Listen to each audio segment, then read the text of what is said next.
Neck pain కల కారణాలేమిటి? మనం ఎప్పుడు జాగ్రత్త పడాలి? హోమ్ రెమెడీ ఎట్లా? సర్జరీ ఎప్పుడు చేసుకోవాలి? అనే విషయాన్ని మనం ఇప్పుడు పరిశీలిద్దాం. నా పేరు doctor K. Satish Kumar, speciality orthopaedic surgeon, Medicover hospital, Secunderabad. 100కి 90% నెక్ పెయిన్స్ పోస్చర్ రిలేటెడ్ వల్ల వస్తాయి. పోస్చర్ రిలేటెడ్ అంటే ఏమిటంటే, ఒక అబ్నార్మల్ పొజిషన్‌లో నెక్‌ని పెట్టి దానికి తగ్గట్టుగా మనకి మెడ కండరాలకు కానీ బలం లేకపోతే నొప్పి రూపంలో వస్తాయి. ఉదాహరణకి కంటిన్యూయస్‌గా ఒకే ప్లేస్‌లో ఒకే లుక్‌లో కంప్యూటర్‌ని గానీ చూడడము, టీవీని కాడి చూడడము, లేదా పిల్లలైతే చదువుకునే వాళ్ళు, ఫోన్ చూసేవాళ్ళు, లేదా అవకాశం లేకపోవడం వల్ల కంటిన్యూయస్‌గా ఒకే పొజిషన్ మెయింటైన్ చేసేవాళ్ళు, వాళ్ళలో మెడ కండరాలకి తగ్గట్టుగా బలం లేకపోతే అవి నొప్పి వస్తూ ఉంటాయి. ఈ నొప్పి వచ్చినప్పుడు సాధారణంగా 1-2 రోజులు కానీ రెస్ట్ తీసుకుంటే ఆటోమేటిక్గా నొప్పి తగ్గిపోతుంది. ఇక్కడ అందరూ చేసే తప్పు ఏమిటంటే మసాజ్ చేయించుకోవడం. అది ఎప్పుడూ చేయకూడదు, మంచిది కాదు.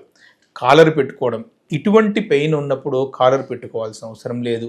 మీకు రొటీన్గా తెలిసిన మన పెయిన్ కిల్లర్ ఏదన్నా వేసుకోవచ్చు, సింపుల్ లాంటిది. లేదా దెబ్బ ఏమి తగలకుండా వచ్చే పెయిన్ అయితే హార్ట్ ఫర్మెంటేషన్ పెట్టుకోవచ్చు, జెల్ లాంటివి పెట్టుకోవచ్చు, మసాజ్ చేయకూడదు. మరి ఎప్పుడు మనము డాక్టర్ గారిని కలవాలి అంటే రెడ్ ఫ్లాగ్ సైన్స్ అని కొన్ని ఉంటాయి. ఏమిటంటే మెడ నొప్పి మీకు తెలిసిన ట్రీట్మెంట్ తోటి తగ్గకున్నా కానీ, లేదా చేతికి తిమ్మిరిలాగా వస్తున్నా కానీ, మెడ నొప్పితో పాటు చేతిలో పట్టుకున్న వస్తువు ఒక్కొక్కసారి జారి విడిపోవడం కానీ ఉన్నప్పుడు, పట్టుకోలేకపోతున్నప్పుడు, వీక్గా ఉన్నప్పుడు, ఏ పొజిషన్లో పెట్టినా కానీ నెక్ పెయిన్ సివియర్గా ఉన్నప్పుడు ఖచ్చితంగా డాక్టర్ గారిని కలవాలి. ఇక్కడ ఒక కారణము డిస్క్ ప్రొలాప్స్ అయ్యే అవకాశం ఉంది అన్నమాట.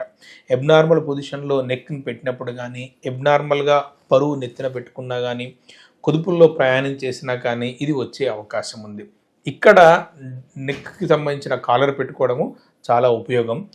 మీ దగ్గరికి మీరు ఒక డాక్టర్ గారి దగ్గరికి వెళ్ళిన తర్వాత ఆయన ఎగ్జామిన్ చేసి మీరు చెప్పింది క్లినికల్గా ఒకటే ఉంటే దానికి సంబంధించిన పరీక్షలు ఎక్స్రేనో, ఎంఆర్ఐ స్కానో, నర్వ్ కండక్షన్ స్టడీయో చేసి దానికి సంబంధించిన ట్రీట్మెంట్ ఇస్తారనమాట.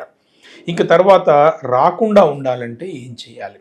ఫస్ట్ ఏం చేయాలంటే ఇంతకుముందు మనం వీడియోలో చెప్పినట్టుగా ఒక పోస్చర్కి సంబంధించిన పని చేసేటప్పుడు స్ట్రెచ్ బ్రేక్స్ తీసుకోవాలి. ఓకే, మెడ కండరాలకు సంబంధించిన ఎక్సర్సైజెస్ చేసుకోవాలి.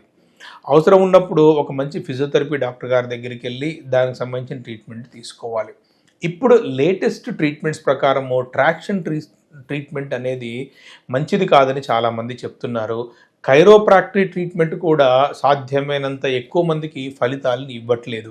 అక్కడ చేసే ట్రీట్మెంట్ తోటి ఏ డిస్క్ ప్రొలాప్సో, లేకపోతే మెదడుకి వెళ్ళే రక్తనాళాలలో ఉన్న గడ్డలో, లేకపోతే రక్తనాళం చిట్లిపోవడమో లాంటివి అయిన సందర్భాలు కూడా ఉన్నాయి. కాబట్టి సాధ్యమైనంత వరకు ఒక స్పెషలిస్ట్ డాక్టర్ గారి దగ్గరికి వెళ్ళి ట్రీట్మెంట్ తీసుకోవడంతో నెక్ పెయిన్ నుంచి మీకు పూర్తి రిలీఫ్ వస్తుంది అనమాట. ఈ రోజున్న టెక్నాలజీ తోటి కానీ, టెక్నిక్ తోటి కానీ ఒకవేళ దానికి కారణం డిస్క్ ప్రొలాప్స్ అయ్యి ఆపరేషన్ అయితే కూడా భయపడాల్సిన అవసరం ఏమీ లేదు.